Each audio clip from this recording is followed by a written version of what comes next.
Hello and welcome to Books of Blood. My name is John and it is May the 4th. So, as they say, May the 4th be with you.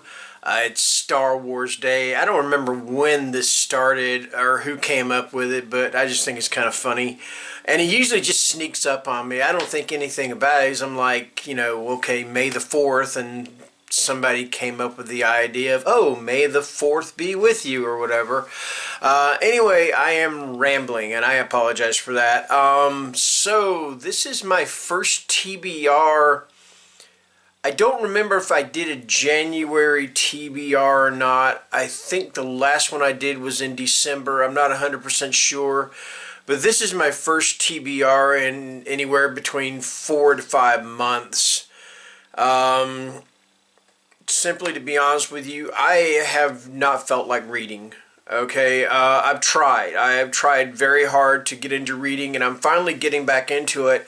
Actually, to be honest with you, I'm actually reading Frankenstein right now for the first time in probably 45 years. I believe I was like 15 years old, and boy, am I telling on myself here with my age. But when I was reading it, when I was 15, I didn't appreciate it. It bored me to tears. I'm not going to lie. It just completely bored me. It wasn't what I expected. I was just thinking, okay, well, this is going to be just like the movies with the lumbering creature and the villagers and the Burgermeister and all that. And when it didn't turn out to be like that, I just said, forget it. I was just so bored. So it's taken me that long to get back to reading Frankenstein, and I am, to be honest with you, I'm really loving it.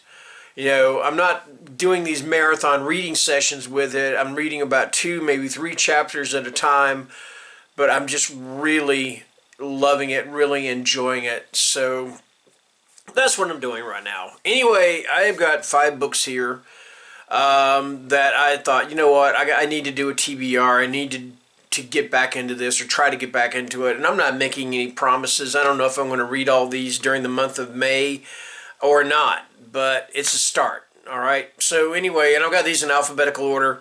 So the first one up I've got is The Ghost Tree. And this is by Christina Henry. And to be honest with you, I read her book Horseman. Actually, didn't finish it. Something just stopped me. I don't know what stopped me from reading it, just continuing it. And I'll probably pick it back up. I was enjoying it, but it just wasn't quite completely doing it for me. So I'm hoping this one is going to be better. And one thing I got to say is I love the way I got this from Book Outlet. Okay, I got it from bookoutlet.com. And I love the way there's the Target 20% off thing. It's like they sent one of their interns. They said, hey, Bob, go to Target, buy some books so we can sell them on our website. I mean, that's what I'm thinking they did. All right. Anyway, this is The Ghost Tree. Let's see what it says here. When the bodies of 2 girls are found torn apart in the town of Smith's Hollow, Lauren is surprised, but she also expects that the police won't catch the killer. After all, her father's body was discovered the year before with his heart missing, and since then everyone has moved on. Even her best friend, Miranda, has become more interested in boys than in spending time at the old ghost tree the way they used to when they were kids. So when Lauren has a vision of a monster dragging the remains of the girls through the woods, she knows she needs to do something to help. Unlike the rest of Smith's Hollow, but as she draws closer to answers, she realizes that the foundation of her seemingly normal town might be rotten, and that if nobody else stands for the missing, she will. Okay, so that's The Ghost Tree. That's Christina Henry. Sounds pretty good there, All right, next up, and I have failed to read this author so many times, and I've heard so many people say so many good things about him, so I figured it's about time that I read something by Stephen Graham Jones, and I'm going to read The Only Good Indians. All right. A tale of revenge, cultural identity, and the cost of breaking from tradition in this latest novel from the Jordan Peele of horror literature, Stephen Graham Jones. Seamlessly blending classic horror and a dramatic narrative with sharp social commentary, The Only Good Indians follows four American Indian men after a disturbing event from their youth puts them in a desperate struggle for their lives. Tracked by an entity bent on revenge, these childhood friends are helpless as the culture and traditions they left behind catch up to them in a violent, vengeful way. That's The Only Good Indians. Stephen Graham Jones. I feel like I got a hair right here. I actually shaved today. Can you see that? Nice and smooth. Anyway, okay, so next up, I'm sorry about that. Anyway, next up we've got Bentley Little, and this is The Haunted. And this is another Target exclusive. Bob was busy. Yeah, I mean, Bob really outdid himself. He didn't just find one book, he found two books at Target so a book outlet can sell them on their website. Alright. Anyway, it's The Haunted. Julian and Claire Perry and their two children, Megan and James, have made the move to a bigger, nicer home in their city's historic district, but something isn't right. The neighbors seem reluctant to visit. The neighbors seem reluctant to visit. Claire can't shake the feeling that someone is watching her. Megan receives increasingly menacing and obscene texts, and James is having terrible dreams. No wonder, considering what he's seen in the corner of the basement staring at him and shuffling closer, ever so slowly. Pity no one warned them about the house. Now it's too late because the darkness at the bottom of the stairs is rising. And that, let me hold it up the right way, is The Haunted. Another Target exclusive. I wonder if I get in trouble for saying Target on, because I'm talking about the Target store. I don't get paid for these. I'm not monetized. I found out the other day that I've actually got like 5,000 hours of viewing time or something like that. I don't know what, but I'm not monetized, so I don't really care what I say. Because what can they do other than, ban my channel? So, and if you're still watching this, I guess they haven't banned my channel yet.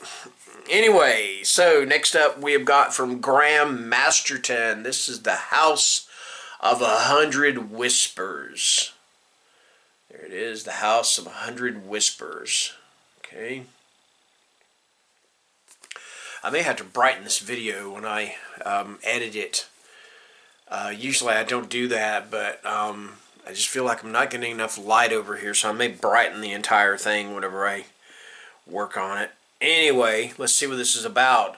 All Hallows Hall is a rambling Tudor mansion on the edge of a bleak and misty moor. It is not a place many would choose to live, yet the former governor of Dartmoor prison did just that. Now he's dead, and his children, long estranged, are set to inherit his estate. But when the dead man's family comes to stay, the atmosphere of the moors seems to drift into every room. Floorboards creak, secret passageways echo, and wind whistles in the house's famous priest hole. And then on the same morning, the family decides to leave for good. Their young son Timmy disappears from inside the house. That is The House of 100 Whispers. Graham Masterton. All right.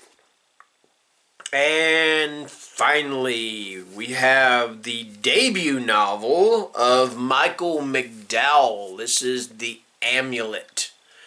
I've yet to read this one, so anyway. When a rifle range accident leaves Dean Howell disfigured and in a vegetative state, his wife Sarah finds her dreary life in Pinecone, Alabama made even worse. After long and tedious days on the assembly line, she returns home to care for her corpse-like husband while enduring her loathsome and hateful mother-in-law, Jo. Jo blames the entire town for her son's mishap, and when she gives a strange piece of jewelry to the man she believes most responsible, a series of gruesome deaths is set in motion. Sarah thinks the amulet has something to do with the rising body count, but no one will listen to her. As the inexplicable murders continue, Sarah and her friend Becca Blair have no choice but to track down the amulet themselves before it's too late. That is The Amulet, Michael McDowell. Okay. And I get a feeling, just like any other book that I've read by Michael McDowell, it's going to be an absolute winner. So I'm really looking forward to that one. Anyway, that is my 5-book TBR for the month of May, for what it's worth, or whatever, you know. Thank you guys for watching, and again, may the 4th be with you always. All right, thanks. Bye-bye.